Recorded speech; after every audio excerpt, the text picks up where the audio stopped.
In yesterday's video, I did a comparison between the i9 2980XE and I compared that against the Ryzen Threadripper 2990WX. If you guys haven't seen the video, I'll put the link up here for you.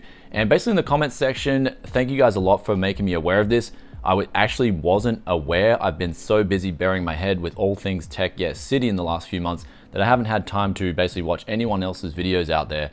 And in my defense though, I do have a direct contact for PR with AMD, and they haven't sent me any emails relating to this issue with Windows scheduler issues or any fixes that could be applied. But basically in a nutshell, Windle, in collaboration with Bitsum, they made a patch or a fix in Windows 10 that essentially changes the way Windows addresses the scheduling issues in relation to the Ryzen Threadripper 2990WX. If you guys haven't seen his video, I'll put the link up here. I'll also put the link for CorePrio in the description below. But in a nutshell, they found things were running much better on Linux than they were in Windows 10. And when they applied this patch, they were then getting better results in Windows in an Indigo benchmark.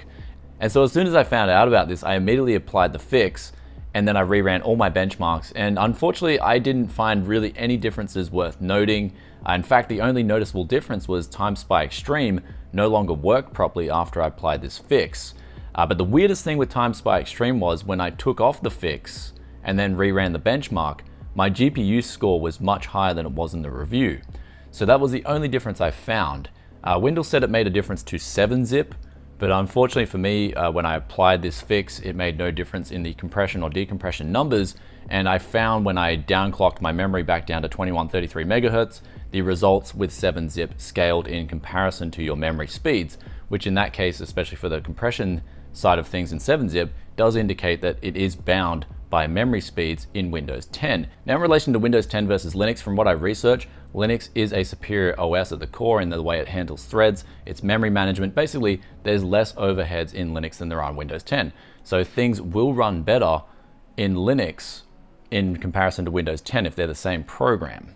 But with that out of the way, unfortunately, we're gonna have to go down now the road of politics. And I don't like going down this road. Politics is usually he say, she say, but it does relate very strongly to this issue here with AMD and Microsoft.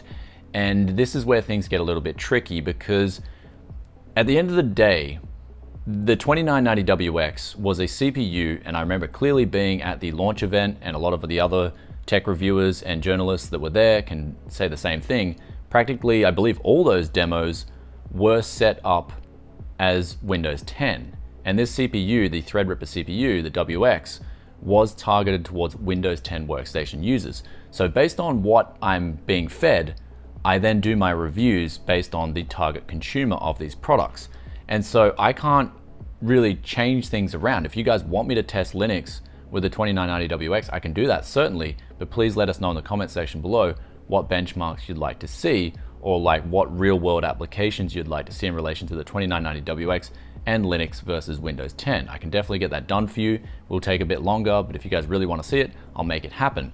But back to the point at hand. This CPU, the Threadripper CPU, was marketed as a Windows 10 workstation CPU.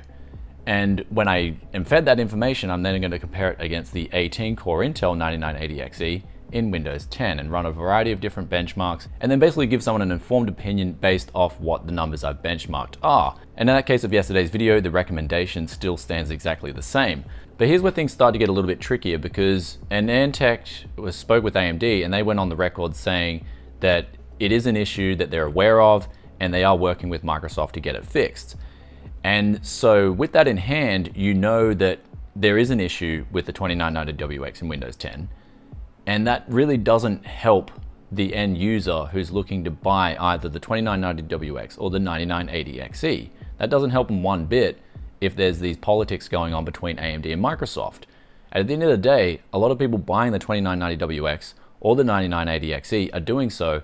They're putting out a big investment so they can save time and make their workflows more efficient and essentially get more productivity done in relation to their work. And so if there's a flagship workstation CPU that's been released and 6 months later it's still having issues, then that really doesn't look good for AMD. Regardless of whether Microsoft's to blame or Linux is the superior OS, people need to get work done, and they buy these CPUs to get that work done faster. I'm in the same boat as the average guy looking to buy these CPUs, hence why my reviews are always going to be geared up towards that average consumer who's in the market just simply for that product versus another product of a similar price, for example. And that's always been my way when I got into YouTube and I was doing these videos. And furthermore, if these companies are having issues behind the scenes where they're sort of arguing and going back and forth and they've got issues, then ultimately it's just the end consumer that ends up losing out, which is a sad thing. So I would like to see AMD make an official statement on it. I would like to see Microsoft even make their own statement on what is the progress and what is the real issue here, because they say that Wendell was very close to the problem, but I'm guessing he didn't hit the nail on the head exactly to what exactly is going on. And I would love to find out what the issue is so I could go back in my review and inform people, hey, this is currently what the Ryzen 2990WX is experiencing. Here's the outlook for it and when it'll be fixed. But unfortunately, we don't have that information. And basically in relation to the research thing, I do what I can based on what's in front of me. As I said in the intro, I wasn't really aware of this issue to begin with, and I do apologize for that. But at the same time, I think AMD need to get their software developers on this so they can work with Microsoft, and then they can make a fix happen as soon as possible so the end consumer can end up winning instead of losing. Anyway guys, it's a very sticky situation. People are saying that Intel could be in cahoots with Microsoft. Of course, if you guys have 100% solid proof of that, drop links in the description below, drop comments in the description below, because that shouldn't be happening in 2019. And I guess Microsoft and also Intel know the ramifications of that.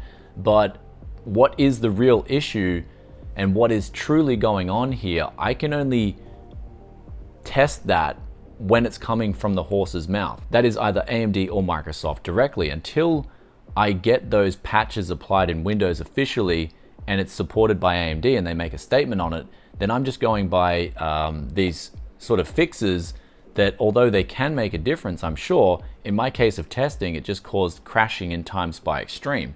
Anyway guys, I'm gonna close off this video saying that the CorePrio fix didn't affect any of my benchmark numbers in Windows 10. Also, thank you guys so much for commenting and keeping it civil all the time. I've really got to thank you guys, because it's a really good community we've got going on here in Take Care City. We share thoughts, and they're objective thoughts. There's not any name calling or anything like that. I really love the environment you guys are setting up in the comments.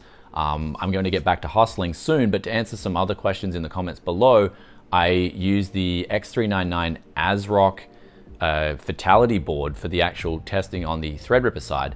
And now the reason I put it at 3.8 gigahertz was I felt that that was the best speeds for the practicality, because once I went up to 4 gigahertz, as I said, I saw the power meter, that thing went up to 770 watts for a CPU alone. That's pretty scary. Even if it was stable at that, I wouldn't recommend anyone run a CPU with that much throughput of power day in, day out, either as a workstation or anything else. That's too much power. I thought 3.8 gigahertz was even pushing the boundaries.